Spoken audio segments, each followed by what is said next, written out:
Welcome in everyone to the Larsonland podcast. I'm your host, Sawyer Hill, and as always, I'm joined by my co-host, Dylan Bradshaw. We come on here every single Wednesday and talk about all things involving the 2021 NASCAR Cup Series champion, Young Money, Kyle Larson.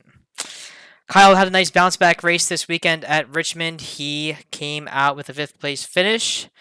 Dylan, what were your thoughts on the race? It wasn't necessarily a terrible race, but it wasn't a great one. It was kind of lackluster throughout the first two stages, and the final stage and end of the race was kind of the only interesting part. But it's nice to see how the teams put their strategies out, try to put the driver in position. But yeah, happy to see Larson get a good finish, put the struggles behind him, and capture a top five. Yeah, so let's touch on that strategy you talked about here for a minute. I mean, we saw a couple of teams go with the one stop strategy in stage three, and then the teams like Denny Hamlin and Kevin Harvick, who ultimately won the race, or Denny Hamlin who won the race, did the two stop strategy in stage three. It was really nice to see some differing strategy for once.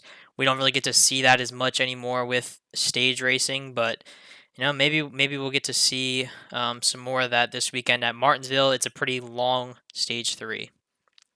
Yeah, I'm not the kind of guy who's like out here craving wrecks and a bunch of cars getting destroyed, but I mean, Richmond was okay. It kind of ruins the fun of short tracks. I like to see the beating and bang on the short track a little bit, but um, I realize like guys like Harvick and Hamlin were kind of gonna make their way through the field pretty fast with their fresh tires, but it's not too bad. I like seeing the strategy and how the teams kind of approach that, but I think it would have been a lot more interesting to see how those like strategies and tire strategies would have been affected if there were no stages. I know a lot of people aren't a fan of the stages. I'm one of them, but there were some really long green flags, so it would have been interesting to see the green flag pit stops and how that race would have played out with no stages.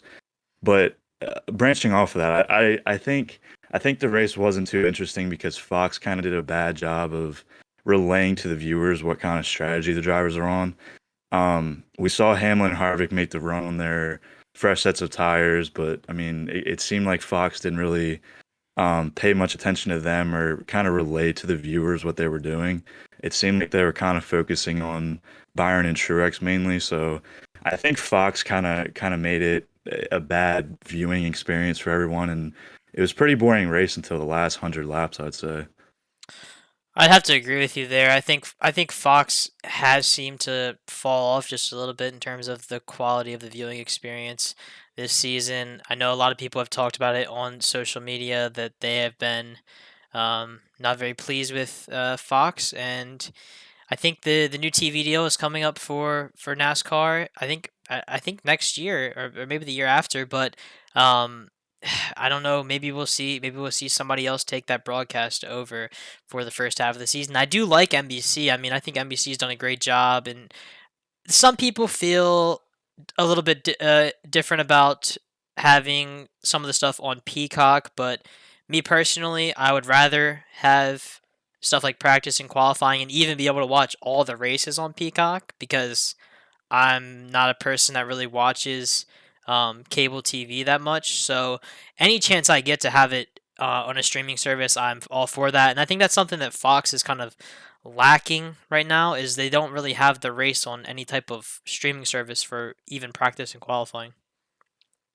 Yeah, I mean they have some good announcers in the booth, but I mean I've this season started listening to the radio scanner, so I'm kind of more in touch with what's happening on Larson's side. But yeah, like I said, from the viewing perspective, just for the normal viewer, it's not real knowledgeable. They're not really covering some important keys like strategy in that race where it's very like strategy heavy for the driver and tire strategies and so on. But yeah, hoping they kind of pick up some of this criticism and do a better job at it as the season goes on. But I guess we'll just see. Yeah, we'll see. Maybe there's they still have a good amount of races left for Fox, so we'll see if it gets any better for them. So kind of circling back to Larson's performance on Sunday now. Um, obviously fifth place finish, like we said. I thought he might have a chance to win the race there late. He seemed like he was making a little bit of a run, even on the old tires, catching up to Truex and Byron. But then it became very clear that that Hamlin was catching them quick, and that Larson was going to be fighting for pretty much a top five finish, which I honestly was not disappointed with in the end. So I think I think that the strategy that Larson and the five team took wasn't necessarily their plan A. I think if they had qualified better and were running closer to the front earlier on in the race, they maybe would have went with the two stop strategy later on in stage three. Because they ultimately, I think, doing the one stop for them gained them a couple positions because it seemed like once Larson got up to eighth or ninth that he was kind of stalled out there and he wasn't really moving forward. Yeah, the qualifying struggles continue for Larson. I mean, it's even translating over to the dirt side of things. But yeah, qualifying seems to be a constant issue week in and week out. He makes his way through the field very well. Starting 21st, making his way to the five spot.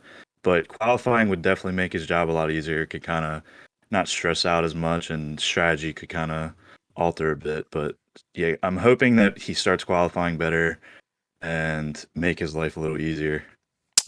Yeah, and kind of speaking on while we're on the topic of the whole qualifying thing, I know this past week we've kind of gotten a little bit of heat on social media for kind of not necessarily being critical of Larson's efforts and some of the struggles that he's had over the past couple weeks, but I mean, we've our job is to cover what's happening with Larson. So if there's something going on, if he's not doing so good at something, and it might not even be his fault. I mean, I'm not saying that he's doing a bad job, but we know it's a team effort in this sport, and it's there's nothing that we're saying that is being overcritical of Larson. We're obviously huge fans of Kyle. That's why we do this, and if anybody thinks otherwise, they kind of need to take a step back and kind of just think for a second because we're here just to ultimately provide the best content we can for everybody. Yeah, I mean, at this point of the season, I mean, we've covered it before in the podcast. There's still a learning curve. These drivers are just being put into a brand new next gen car, and even the teams, the crew chief, the guys doing the pit stops, they all have to get used to everything. I mean, pit stop guys, they're traditionally doing five lugs, now they got to switch to one. It's a big learning curve for everyone, and I mean, Kyle hasn't even done bad. I mean, he's still the driver he is. It's just has to get used to the car. He's obviously had the unfortunate wrecks and mechanical issues like we saw at Phoenix and Coda wrecks, super speedway wrecks. So I mean, the races that he's finishing, he's not doing bad in by any means. So Hendrick in general has been doing really good. So I mean, like I could just keep saying, it's a learning curve, and things will get better as the races go on. I'd say. Totally have to agree with you there with that one. I think that it, like you said, it's a learning curve for everyone, and I think Kyle this week with the fifth place finish, I think it's going to get him kind of back on track here. And as we touched on last week, I think there is a good stretch of races upcoming for Kyle. So also this weekend, Kyle raced on the Bristol Dirt for the Bristol Dirt Nationals with the XR Super Series. Friday night and Saturday night were both $50,000 to win races. On Friday night, Kyle took home a fourth place finish. He, I think, started ninth in the A main and kind of just rode ninth for the majority of the race. Finally, with maybe 15 laps to go, I would say, he moved up to the top side and really found something up there. Everybody else was kind of locked down to the bottom of the track all night. And Kyle moved up to the top with like 15 to go, and he made a late race charge from ninth up to fourth. Very impressive run there on Friday night. I was kind of expecting him to stay around where he was. There wasn't much passing going on. So going into Saturday night, I was feeling very hopeful of a good performance for Kyle. He came into the night fast in hot laps, second quick in qualifying. That had him starting on the pole in his heat race, led every single lap in his heat race and won, and started third in the feature And coming to the green, actually on the pace laps, Kyle had a mechanical issue. I think they said it was something to do with the gas pedal braking or something like that. And just a bummer for Kyle. I know he had a long day going back and forth between Richmond and Bristol, and you just hate to see a mechanical failure like that before the race even gets started. Yeah, for sure. I mean, he ran well the night prior to the mechanical issue, and like you said, he ran the top. He was doing well advancing, so it would have been interesting to see how he ran that night. He was starting, I believe it was third. So, I mean, he just ran really well the night prior, so it definitely could have been a situation where he gets a win under his belt there, but yeah, just unfortunate circumstance, and the bad streak luck continued there, translating from NASCAR over to dirt, and there's not much you can do about it. Yep, just glad that he was able to bounce back on Sunday, and hopefully, moving forward into Martinsville next week, we're gonna kind of shift gears into Martinsville now. Hopefully, he'll be able to carry some momentum into that race. So, last time we were at Martinsville, Kyle's three-race win streak at the end of last season was broken, despite him having a fast car all day. He started on the pole in that race, and ultimately, a speeding penalty on pit road took him out of contention for that win. We all know how tricky that pit road is at Martinsville. It's very tight, and the timing lines are very close together. Um, just one of those things. I think this week Kyle's gonna have to be careful on pit road. Really, really tight pit road. Like I said, the guys are gonna have to do a good job on pit road. And I think Kyle's gonna have a good chance if he can qualify up front. I think this is a race that Kyle could win. Yeah, I mean, historically, it hasn't been his best track. He has improved since coming to Hendrick. His first race he started in 19th. He finished fifth, and then the last Martinsville race, like you said, he started on the pole. Unfortunately, broke it, finished 14th with that penalty. But he has 14 starts at Martinsville. He has led 112 laps. He unfortunately has zero wins, so we're aiming to fix that category this weekend. He has two top fives, three top tens, and his average start is 12.4, average finish 20.6, and he has four DNFs. Yeah, 4 DNFs, definitely don't like to hear that, but I think with Kyle being with Hendrick, I think that Hendrick's short track program is, I think, I think their short track program, first of all, is very good. It's been historically very good. I think Martinsville was one of those tracks that Jimmy Johnson and Jeff Gordon just dominated at. So it's a track that Hendrick knows very well, and I think that Hendrick's going to get Larson and their other drivers a good chance to win this race on Sunday or on Saturday night. Excuse me. Yeah, I mean, excited for the night race. It starts at I think 7:30 on Saturday. So I'm a big fan of night races, and hopefully it's going to be action packed. It's obviously very short track, so like I said in the beginning, I'm hoping to see a little bit of beating and banging. With the drivers kind of making their way through the field, just see a little aggression there from the drivers. But overall excited for it. Hopefully Kyle, continues to do well. Hopefully Richmond was the bounce back and he kind of, starts to be his normal self again with some good finishes, some good qualifying. So we'll see Saturday night at Martinsville. Yep, ready to flip the page onto the next chapter of the season for Kyle. Obviously struggled earlier on in the season, but it's I think time to move on from that. So, do you have anything else you want to talk about as far as Martinsville goes? Not too much to add. We covered the stats. Yeah, not too much to add there. Just hoping for a good race. All right, so as you guys know, Alex Bowman is the defending winner at Martinsville. He won that race last fall. Um, it was that was the hack race, wasn't it? Yeah, I think so. That started the T-shirt selling for Alex Bowman.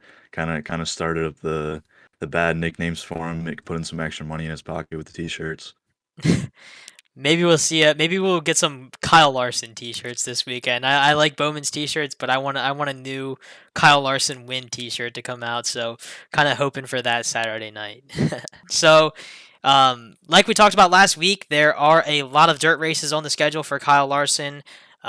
If you want to keep up to date with Larson's schedule, just be sure to follow us on Instagram and all of our social medias for that matter.